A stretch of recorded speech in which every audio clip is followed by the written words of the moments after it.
Selamat berjumpa lagi dengan saya. Kali ini kita akan membahas yang pertama tentang tantangan di awal kemerdekaan bangsa Indonesia.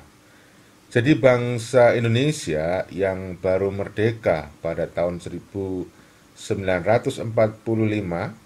selain menghadapi tantangan di bidang politik yang saat itu perlu ditata, kita juga menghadapi tantangan di bidang ekonomi yang tidak bisa luput dari perhatian para tokoh bangsa Indonesia pada waktu itu.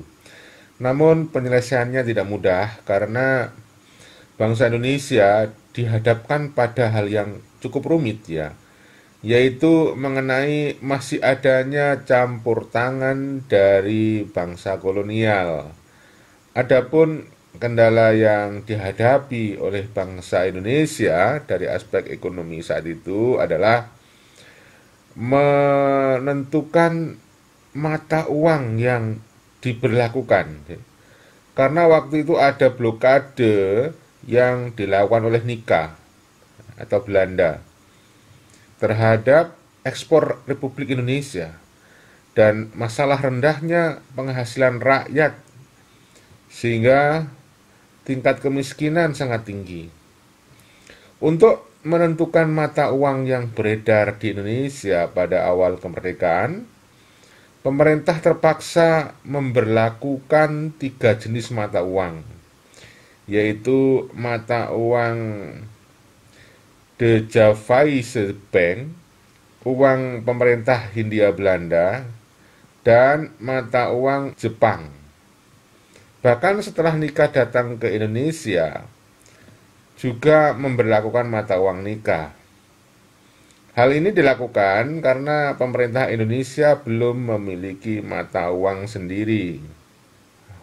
Pemerintah Indonesia baru memiliki mata uang sendiri itu yang kita sebut dengan ORI, Uang Republik Indonesia, pada tanggal 1 Oktober 1946.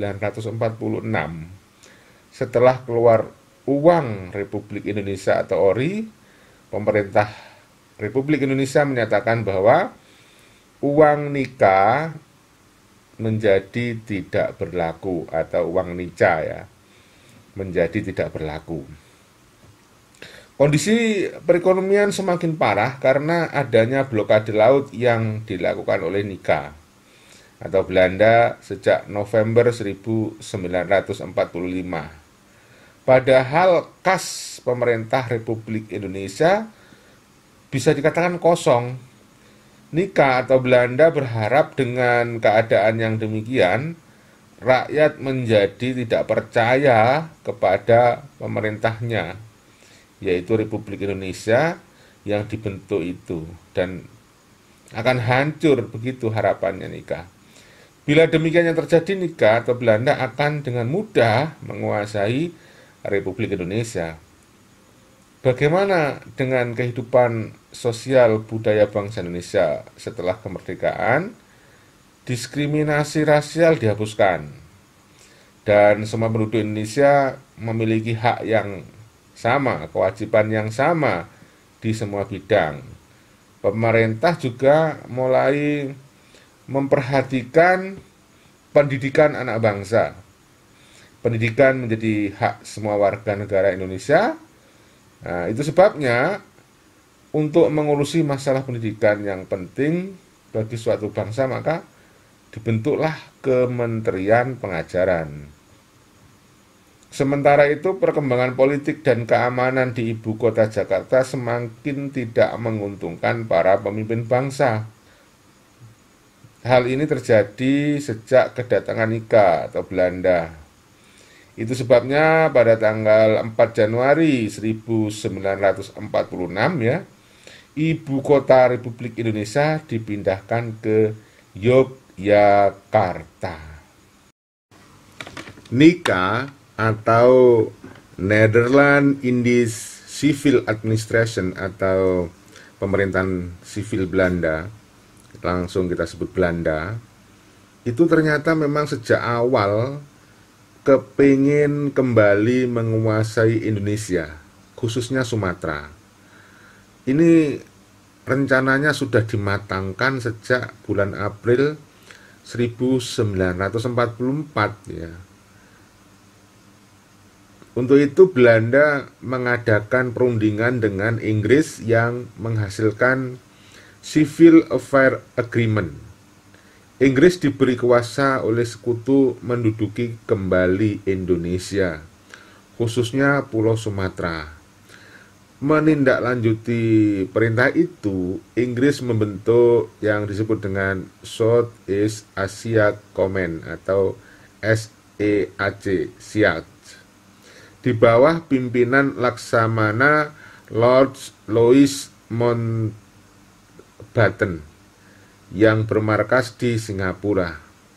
Awalnya yang diberi kuasa itu untuk menguasai Indonesia ya, kecuali Sumatera, adalah Amerika Serikat dengan SWPAC atau Southwest Pacific Areas Command di bawah pimpinan Jenderal MacArthur yang berkedudukan di Australia. Namun karena SWPAC atau Southwest Pacific Areas Command ini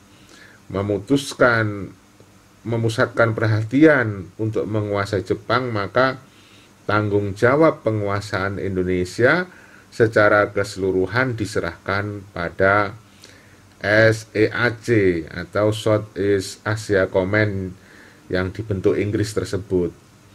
Akibat perubahan tersebut, maka ketentuan dari Civil Affair Agreement yang dibuat oleh Belanda dan Inggris juga diperluas, bukan saja mengatur tentang pendudukan kembali Pulau Sumatera, tetapi menyangkut seluruh wilayah Indonesia. Persetujuan tersebut disahkan pada tanggal 24 Agustus 1945 di London. Sementara itu, pasukan Australia sebagai bagian dari pasukan sekutu sudah berhasil menguasai wilayah Indonesia bagian timur.